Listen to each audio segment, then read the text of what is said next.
+2 முடிச்சுட்டு ஒரு டிகிரி பண்ணி லட்சக்கணக்கில் சம்பாதிக்கிறாங்க. ஆனால் இதே மெடிக்கல் ஃபீல்டில் எடுத்துக்கிட்டா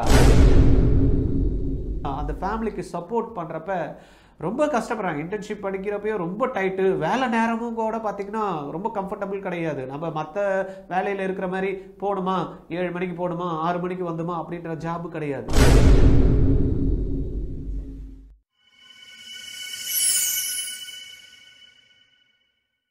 வணக்கம், உங்கள் கோவிந்தராஜ் ஆர்ஜிஆர் அகாடமி சார்பாக உங்ககிட்ட பேசிட்டு இருக்கேன். இன்னைக்கு நம்ம பார்க்க போகிற ஒரு தலைப்பு வந்துன்னு பார்த்தீங்கன்னா, ஒரு எஜுகேஷன் செக்டாரில் அதுவும் நீட்டுக்கான ட்ரைனிங் கொடுக்கக்கூடிய ஒரு அகாடமியை ரன் பண்ணுறவர் என்னடா இந்த மாதிரி பேசுகிறாரு அப்படின்னு நினைக்க தோணக்கூடிய ஒரு டாபிக் தான் இன்றைக்கி நம்மளுக்கு. அப்படி என்ன டாப்பிக்கா? மெடிக்கலில் ஒரு துறையை எடுத்து இல்லை சின்னதுலேருந்து ஒரு ஆசைப்பட்டு நானும் டாக்டர் ஆகணும் நினச்சி வர குழந்தைங்க இந்த காலத்தில் இருக்கிறதுக்கும் பழைய காலத்துக்கும் இருக்கிறதுக்கும் சில டிஃப்ரென்ஸ் இருக்குது. இப்போ வந்து பார்த்திங்கன்னா இந்த மெடிக்கல் துறையில் ஒரு டாக்டர் ஆகணும்னு நினைக்கிறத வந்து நிறைய மாணவர்கள் வந்து பார்த்திங்கன்னா தவிர்க்கிறார்கள், இல்லைன்னா தவிக்கிறார்கள் அப்படின்றது வந்து பார்த்திங்கன்னா இன்றைக்கி இருக்குது. ஏன் அப்படின்றத இதை நம்ம வந்து முக்கியமாக பார்க்க வேண்டியது இருக்குது. இன்றைக்கி ஒரு டாக்டர் ஆகணும் அப்படின்றது வந்து பார்த்திங்கன்னா ஒரு 10-15 வருஷத்துக்கு முன்னாடி வந்து ஒரு நல்ல எல்லாருக்கிட்டையுமே வந்து பார்த்திங்கன்னா ஒரு விறுவிறுப்பு, இது பண்ணால் நல்லா இருக்கும் அப்படின்ற மாதிரி இருந்தது. எனக்கு தெரிஞ்சு ஒரு 20-30 வருஷம்லாம் போனீங்கன்னா டாக்டர்லாம் அவ்வளோ இது இருக்கும், கிரேஸ், படித்தா இதை தான் படிக்கணும் அப்படின்ற மாதிரி. ஏன்னா அதுக்கு ஏற்ற மாதிரி அந்த பணம் சம்பாதிக்கிறது ஒரு வாய்ப்பு இருந்தது. ஒரு மனமும் வந்து பார்த்திங்கன்னா ஒரு திருப்தி இருக்கும். ஒரு உயிரை காப்பாற்றக்கூடிய ஒரு துறையாக இருக்கிறதுனால அது ஒரு திருப்தி இருக்கும். இன்னைக்கு டெக்னாலஜி வந்து நிறைய சேஞ்ச் ஆகிறதுனால ஒன்று, ரெண்டாவது வந்து பார்த்திங்கன்னா படிச்சுட்டு சம்பாதிக்கக்கூடிய மாணவர்கள் வந்து பார்த்திங்கன்னா பலதரப்பட்ட துறைகள் இருக்கு இல்லையா. ஃபஸ்ட்டு வந்து பார்த்திங்கன்னா ஒரு இன்ஜினியரிங் இல்லைன்னா மெடிக்கல் இப்படி தான் இருந்தது. இப்போ இன்ஜினியரிங்லேயே வந்து பார்த்திங்கன்னா வெரைட்டி, ஆஃப்டர் ஐடி இப்போ வந்து பார்த்திங்கன்னா ஏஐ, என்ஐஇ, ஓஐ என்னென்னமோ சொல்லிகிட்டே போகிறாங்க பாருங்க. அந்த மாதிரி ஆர்கானிக் இன்டெலிஜென்ஸ் எல்லாம் அந்த அளவுக்கு வந்து பார்த்திங்கன்னா இன்றைக்கி டெவலப் ஆகிடுச்சு. ரெண்டாவது, இந்த படித்து முடிச்சுட்டு அந்த குழந்தைங்க வருது அப்படின்னா இன்றைக்கி ஒரு 4 வருஷம் 5 வருஷத்துலேயே வந்து பார்த்திங்கன்னா அந்த +2 முடிச்சுட்டு ஒரு டிகிரி பண்ணி லட்சக்கணக்கில் சம்பாதிக்கிறாங்க. ஆனால் இதே மெடிக்கல் ஃபீல்டில் எடுத்துக்கிட்டா ஒரு ரிப்போர்ட் ஒன்று சொல்லுது, த்ரூ அவுட் இந்தியாவில் மாணவர்கள் வந்து பார்த்திங்கன்னா இப்போ தவிர்க்கிறாங்க எம்பிபிஎஸ் படிக்கிறதுக்கு, இல்லைன்னா மெடிக்கலில் ஒரு டாக்டர் ஆகணும் அப்படின்ட்டு தவிர்க்கிறாங்க அப்படின்றாங்க. ஏன்டா அப்படின்னு பார்த்தோம் அப்படின்னா அந்த கட்டுரை வந்து ரொம்ப தெளிவாக விளக்குது. படிக்கிறதுக்கு குறைஞ்சது வந்து பார்த்தீங்கன்னா இன்னைக்கு இருக்கக்கூடிய காலகட்டத்தில் +2 முடித்ததுமே ஒரு எக்ஸாம் ஒன்று வைக்கிறாங்க, நீட் எக்ஸாமு. அந்த எக்ஸாமுக்கு கவர்மெண்ட்டில் போய் படிக்கணும் அப்படின்ற ஒன்று, ப்ரைவேட் காலேஜஸில் போய் படிக்கணுன்றது இருக்குது. அப்போ ப்ரைவேட் காலேஜஸில் படிக்கணும் அப்படின்னா குறைஞ்சது 1-லேருந்து 1.5 கோடி ரூபாய் ஒரு நார்மல் எம்பிபிஎஸ் படிக்கிறதுக்கு ஆகுது. சரி, ஓகே. ஒரு 5 வருஷம் ஒரு பையனோ ஒரு பொண்ணோ வந்து பார்த்தீங்கன்னா மருத்துவத்துறையில் எம்பிபிஎஸ் படிக்கிறாங்க ஒரு ப்ரைவேட் காலேஜஸில் போயிட்டு அப்படின்றப்ப முடிச்சுட்டு வெளியில் வராங்க அப்படின்னா அவங்க எந்த காலேஜில் படித்தாங்களோ அந்த காலேஜில் போயிட்டு எம்பிபிஎஸ் முடிச்சுட்டு அவங்க ஒரு வேலை செய்கிறப்ப அவங்களுடைய வருமானம் பார்த்தீங்க அப்படின்னா பெரிய கொஸ்டின் மார்க்காக இருக்குது. அப்படின்னா 1.5 கோடி ரூபாய் கொடுத்து ஜாயின் பண்ண காலேஜிலேயே ஒரு டாக்டராக வேலைக்கு போனால் 40,000 தான் வந்து பார்த்தீங்கன்னா அவங்களுக்கான சேலரி வந்து கிடைக்குது. மிஞ்சி போனால் ஒரு நல்ல ஹாஸ்பிட்டல்ஸ் வந்து ஒரு 50,000 ரூபாய் தான் கொடுக்குறாங்க அப்படின்றாங்க. அந்த படிக்கிறதுக்கு 5.5 வருஷம், படிக்கிறதுக்கு முன்னாடி அந்த சீட்டு வாங்குறதுக்கு வந்து பார்த்தீங்கன்னா இப்போ +2 முடிச்சதுமே நிறைய குழந்தைங்களுக்கு சீட்டு கிடைக்குதா அப்படின்னா 95% ஆஃப் த ஸ்டூடெண்ட்ஸ்க்கு வந்து பார்த்தீங்கன்னா ஃபஸ்ட் டைம்லேயே கவர்மெண்ட் சீட்டு கிடைக்கிறது இல்லை. அவங்களால 1 வருஷம் வந்து படிக்கிறாங்க. அப்போ அதுக்கு 1 வருஷம் போயிடுது. அப்புறம் 5.5 வருஷம் எம்பிபிஎஸ் படிக்கிறாங்க.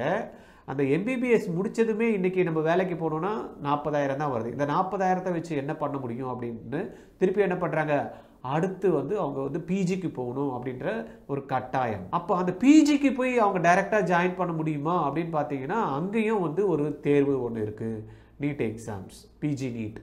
அப்போ அதுக்கு அவங்க தயாராகிறதுக்கு 1 வருஷம் எடுத்துக்கிறாங்க. அப்போ ஏற்கனவே வந்து பார்த்தீங்கன்னா 5.5 ஃபஸ்ட்டு 1, 5.5, 6.5, அப்புறமா பிஜிக்கு தயாராகிறதுக்கு 1. அப்போ எவ்வளோ ஆயிடுச்சு? 6.5 + 1 7.5 வருடங்கள் ஒரு பிஜி கோர்ஸில் ஜாயின் பண்ணுறதுக்கே தேவை இருக்குது. அதுக்கப்புறம் ஒரு 3 வருஷம். அப்போ 7, 3, 10 வருடம் ஒரு பிஜி பண்ணுறாங்க. பிஜி படித்து முடித்ததுமே அவங்களுக்கான துறைகளில் அவங்க ரொம்ப சக்ஸஸ்ஃபுல்லாக வரணும் அப்படின்னா இன்றைக்கி வந்து பார்த்திங்கன்னா ஒரு சூப்பர் ஸ்பெஷாலிட்டி கோர்ஸ் இருந்தால் தான் ஒரு ப்ரைவேட்டில் ஒரு நல்ல ஹாஸ்பிட்டலை வந்து எடுத்துக்கிறாங்க. அப்போ அந்த சூப்பர் ஸ்பெஷாலிட்டி பண்ணுறதுக்கு அகெயின் ஒரு 3 இயர்ஸ், அப்போ 10 ஒரு 13 வருஷம் வந்து ஒரு குழந்தைக்கு முடியுது. அந்த மாதிரி இருந்து இன்னைக்கு வந்து ஃபேமஸ் ஹாஸ்பிட்டல்ல போய் வேலை செய்யணும்னா எதனா ஃபெலோஷிப் முடிச்சிருக்கீங்களான்னு கேட்குறேன். அப்போ அங்கே வந்து பார்த்தீங்கன்னா அது பண்ணணும். ரெண்டாவது அந்த 13 வருஷம் முடிச்சுட்டு இண்டிவிஜுவலாக ப்ராக்டிஸ் பண்ணுறதுக்கு ஸ்டார்ட் பண்ணுறதுக்கு பார்க்கணும் அப்படின்னா அகெயின் யூஜி இன்வெஸ்ட்மெண்ட் வேணும், இல்லைனா எக்ஸ்பீரியன்ஸ் வேணும். அகெயின் அந்த குழந்தை போய் ஒரு இடத்துல ஒர்க் பண்ணணும் அப்படின்றப்ப 14 வருஷம், ஒரு வருஷம் அட்லீஸ்ட் மினிமம் வந்து எங்கன்னா ஒரு எக்ஸ்பீரியன்ஸை கெயின் பண்ணுறாங்க அப்படின்னா 14 வருஷம். இப்போ அந்த 14 வருடங்கள் நீங்கள் யோசனை பண்ணி பாருங்கள். ஒரு குழந்தை வந்து ஒரு 18-19 வயசில் வந்து ஸ்டார்ட் பண்ணுற ஜேர்னி படிக்கிறதுக்கு மெடிக்கலுக்கு 19 ஒரு 14 வருஷம் நீங்கள் கால்குலேட் பண்ணிங்கன்னா 33-34 வயதில் தான் அந்த குழந்தை வந்து 1-லேருந்து 1.5 லட்சம் ரூபாய் சம்பாதிக்கிறதுக்கான வாய்ப்புகள் வந்து அந்த குழந்தைக்கு வந்து ஏற்படுது. ஆனால் இன்னைக்கு என்ஜினியரிங் முடிச்சுட்டு ஒரு 4 வருஷம் பண்ணி ஒரு ஐடியில் போயிட்டு இல்லைனா இந்த ஏஐ ரிலேட்டடாக இருக்கக்கூடிய ஜாப்ஸில் போகணும் அப்படின்னா இன்னைக்கு வந்து ஸ்டார்டிங் சேலரியை வந்து பார்த்திங்கன்னா குறைஞ்சது ஒரு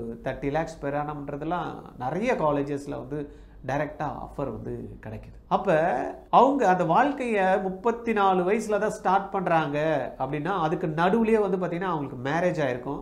அது கண்டினியூ பண்ண முடிஞ்சிருக்குமான்றதை தெரியாது. படிப்பு வந்து சில பேர் தொடர்ந்துருப்பாங்க, சில பேர் படிப்பு வந்து மேரேஜ் ஆனதுனால தொடர்ச்சியாக இருக்க முடியாமல் போயிருக்கும், இல்லை அவங்க வருமானம் சம்பாதிக்கணும் அப்படின்ற கட்டத்துக்கு தள்ளி இருக்க வேண்டியிருக்கும். அதனால் அந்த படிப்பில் வந்து பார்த்திங்கன்னா அந்த பிஜி பண்ண முடியாமல் போயிருக்கும். குடும்ப சூழ்நிலையினால் வந்து பார்த்திங்கன்னா அவங்களுக்கு அந்த ப்ரிப்பரேஷன் வந்து பார்த்திங்கன்னா தள்ளி போயிட்டே இருக்கும். அப்போ நம்ம 14ன்றது 17 வருஷம் கூட ஆகிறதுக்கான வாய்ப்புகள் இருக்குது. அப்போ அவங்களுக்கு குழந்தையும் பிறந்திருக்கும். திருமணமான இதில் வந்து பார்த்திங்கன்னா அவங்க அந்த திருமண வாழ்க்கையிலேயும் வந்து பார்த்திங்கன்னா ஃபுல்லாக சாட்டிஸ்ஃபேக்ஷனோடு அவங்களால இருந்திருக்க முடியாது. குழந்தைங்க பிறந்திருக்கும், அவங்க கூடயும் வந்து பார்த்திங்கன்னா அவங்க லைஃப்பை ஸ்பெண்ட் பண்ணியிருக்க முடியாது. அப்போ அவங்களுடைய லைஃபே வந்து ஒரு 40லேருந்து 45 வயசில் தான் ஸ்டார்ட் ஆகுது. அப்படின்றப்ப இதெல்லாம் தான் ஒரு கொஸ்டின் மார்க்காக இருக்குது இன்றைக்கி மாணவர்களுக்கு இந்த மெடிக்கலை வந்து தவிர்க்கிறதுக்கு அப்படின்ற மாதிரி சொல்கிறாங்க. அதனால் நீங்கள் யாராவது மெடிக்கல் துறையில் டாக்டருக்கு படிக்கணும் அப்படின்ற மாதிரி ஐடியா இருக்குது அப்படின்னா நம்ம இந்தியாவில் படிக்கிறதுக்கே நம்ம 14 வருஷம் சொல்கிறோம் அப்படின்னா நீங்கள் யோசனை பண்ணி பாருங்கள் அப்ராடில் போய் படிக்கிறதுக்கு. அப்ராடில் வந்து படிக்கணும் அப்படின்னா குறைஞ்சது வந்து பார்த்தீங்கன்னா இன்டர்ன்ஷிப் அங்கே ஒரு வருஷம் பண்ணணுன்றாங்க, திருப்பியும் இங்கே வந்து ஒரு இன்டர்ன்ஷிப் பண்ணணுன்றாங்க. அதுக்கப்புறம் அப்ராடில் முடிச்சுட்டு வந்தால் அதுக்கு ஒரு எக்ஸாம் எழுதணுன்றாங்க. அப்போ அடிஷ்னல் அது ஒரு 3 வருஷம் 20 வருஷம் போயிடுது. அதனால் யாராவது உங்களுக்கு மெடிக்கல் படிக்கணும் அப்படின்னா நீங்கள் மைண்டில் ஃபஸ்ட்டு டிசைட் பண்ணுங்கள், உங்களுக்கு ஃபினான்ஷியலாக உங்களுடைய லைஃபு லீட் பண்ணுறதுக்கு உங்களுக்கு எப்படி ஃபினான்ஷியல் சப்போர்ட் பேரண்ட்ஸ் கிட்ட இருந்து இருக்குது அப்படின்றத பாருங்கள். ரொம்ப முக்கியம். ஒரு நார்மலாக குடும்பத்தை வந்து நான் தான் சம்பாரித்து ரன் பண்ணணும் அப்படின்னா என்னால் வந்து குடும்பத்தை ரன் பண்ண முடியாது. நான் இந்த 14-15 வருஷத்தில் நான் எப்படி பண்ண முடியும்? கரெக்டாக? அப்போ யாரெல்லாம் மெடிக்கல் படிக்கணுமோ கொஞ்சம் யோசனை பண்ணுங்கள். என்னால் பண்ண முடியும். உங்களுக்கு ஆசை இருக்கலாம், நான் சர்வீஸ் பண்ணணும், மக்களுக்கு பண்ணணும், இது வந்து பார்த்திங்கன்னா ஒரு கடவுளுக்கு நிகராக ஒரு இந்த இருக்கக்கூடிய ஒரு ப்ரொஃபஷனு, இதெல்லாம் ஓகே தான், இதெல்லாம் நம்ம அதெல்லாம் மறுக்கவே இல்லை. ஆனால் முடிவு எடுக்கிறப்ப தீர்மானமாக முடிவெடுங்க. பெற்றோரும் குழந்தைக்கு எந்த விதமான சப்போர்ட் கொடுக்க போகிறீங்க, படித்து முடிச்சதுமே அவங்களுடைய சம்பளத்தை தான் நம்ம எதிர்பார்த்துருக்குறோமா, இது எல்லாத்தையும் டிசைட் பண்ணி தான் வந்து பார்த்தீங்கன்னா இந்த துறையை நீங்கள் வந்து தேர்ந்தெடுக்கணும். அதனால் ஏன் இந்த டைமில் இதை சொல்கிறோம் அப்படின்னா இப்போ +2 வந்து எக்ஸாம்ஸ்க்கான டேட் அனௌன்ஸ் பண்ணிட்டாங்க. எக்ஸாம்ஸ் வந்து ஸ்டார்ட் ஆக போகுது. முடித்ததுமே நிறைய மாணவர்கள் வந்து பார்த்திங்கன்னா ஒரு கனவோடு இருக்காங்க. நீட் எக்ஸாம்ஸ் வந்து எப்போ வந்து நம்மளுக்கு வந்து அப்ளிகேஷன் கொடுக்க போகிறாங்க, நான் வந்து நீட் எக்ஸாம் எழுதி கிளியர் பண்ணி நான் வந்து ஒரு டாக்டர் ஆகணும் அப்படின்ற மருத்துவ கல்லூரிக்கு போக வேண்டிய ஒரு ஃபஸ்ட்டு ஸ்டெப்பை எடுக்கணும் அப்படின்றப்ப அப்போ உங்களுடைய நெக்ஸ்ட்டு ஒரு 15 to 20 இயர்ஸ் எப்படி இருக்கும், எப்படி இருக்குது, இல்லை எப்படி மாறப்போகுது, இல்லை எப்படி நம்ம மாற்றிக்கணும், இதை மாற்றுற இடத்துல வந்து பார்த்திங்கன்னா அந்த ஃபினான்ஷியல் சப்போர்ட் நம்மளுக்கு எப்படி கிடைக்கும், இதெல்லாம் கரெக்டாக வந்து மாணவர்களும் பெற்றோர்களும் பிளான் பண்ணிவிட்டு அடுத்த ஸ்டெப்பு எடுக்கணும் அப்படின்றது தான் எங்களுடைய மெயின் வந்து ஆதங்கமாக இருக்குது. இதில் இன்னொன்று என்னென்னா, அப்போ இந்த அளவுக்கு வந்து பார்த்தீங்கன்னா எஃபோர்ட்ஸ் போட்டு அந்த குழந்தை வந்து படிக்குது அப்படின்னா, படித்து முடிச்சுட்டு ஒரு 5.5 வருஷம் முடிச்சுட்டு ஒரு பிரேக் ஒரு வருஷம் 2 வருஷம் சரி நம்ம அப்பா அம்மாவுக்கு ஏதாவது சம்பாரிச்சுட்டு கொடுத்துட்டு போகணும், அப்புறமா நம்ம படிக்கலாம்னு நினைக்கிறப்ப அங்கே வர வருமானமும் 40,000 தான் இருக்குது. அப்போ அந்த மாதிரி விஷயத்தில் அரசுக்கு ஒரு கோரிக்கையை நாங்கள் வைக்கிறோம். இந்த ஆர்ஜிஆர் அகாடமி சார்பாக, ஏன்னா நிறைய மாணவர்களை உருவாக்கிட்டு இருக்கோம் வருஷம் வருஷம். ஆனால் அந்த பசங்க முடிச்சுட்டு வெளியில் வந்துட்டு பார்த்தீங்கன்னா அந்த ஃபேமிலிக்கு சப்போர்ட் பண்ணுறப்ப ரொம்ப கஷ்டப்படுறாங்க. இன்டர்ன்ஷிப் படிக்கிறப்பையும் ரொம்ப டைட்டு, வேலை நேரமும் கூட பார்த்தீங்கன்னா ரொம்ப கம்ஃபர்டபுள் கிடையாது. நம்ம மற்ற வேலையில் இருக்கிற மாதிரி போகணுமா 7 மணிக்கு போகணுமா 6 மணிக்கு வந்துமா அப்படின்ற ஜாபு கிடையாது. எப்போ வேணாலும் பார்த்தீங்கன்னா அவங்களுக்கு வந்து கூப்பிட சுச்சுவேஷன் இருக்கும். அவங்க போய் சர்வீஸ் பண்ண வேண்டியதாக இருக்குது. அப்படி இருக்கிற இடத்துல அவங்களுக்கான வருமானம் வந்து பார்த்திங்கன்னா அந்த 35-40,000 கொடுக்கறது வந்து கொஞ்சம் நம்மளுடைய அரசாங்கம் வந்து என்னன்றதை இதை கொஞ்சம் ஆராய்ச்சி பண்ணி இதுக்கான கொஞ்சம் சிந்தனையை ஒதுக்கி இதுக்கான ஒரு குழுவை வந்து அமைச்சு அவங்களுக்கு என்ன பண்ண முடியும், அவங்களுடைய சேலரியை வந்து ரைஸ் பண்ணுறதுக்கோ அவங்களுக்கு அந்த அதை படித்து முடித்ததுமே வந்து அந்த யூஜி டிகிரி முடித்ததுமே அவங்க ஒரு வேலை வாய்ப்பை ஏற்படுத்தி கொடுக்குறப்ப அவங்களுக்கான இன்கம்மை வந்து அஷ்யூர் பண்ணாங்க அப்படின்னா நல்ல டாக்டர்ஸை நம்ம உருவாக்க முடியும். தகுதி வாய்ந்தவர்கள் இந்த ஃபீல்டில் வருவாங்க. சேவை மனப்பான்மையோடு பண்ணணும்னு நினைக்கிறவங்க நிறைய வந்து ஃபோக்கஸ்ட் ஆவாங்க. அதனால் தயவுசெய்து தமிழ்நாடு ஹெல்த் டிபார்ட்மெண்ட்டு தென் வந்து நம்மளுடைய முதலமைச்சர் இதை பரிசீலிக்கணும் அப்படின்ற மாதிரி ஆர்ஜிஆர் சார்பாக வந்து கேட்டுக்கிறோம். இந்த கருத்துக்கு யாரெல்லாம் வந்து பார்த்தீங்கன்னா சப்போர்ட் பண்ணுறீங்களோ லைக் பண்ணுங்கள். முடிஞ்ச வரைக்கும் இந்த வீடியோ யாருக்கு போய் சேரணும்னு நீங்கள் நினைக்கிறீங்களோ அவங்களுக்கு போய் சேர்ற வரைக்கும் இந்த வீடியோவை ஷேர் பண்ணுங்கள். தேங்க்யூ.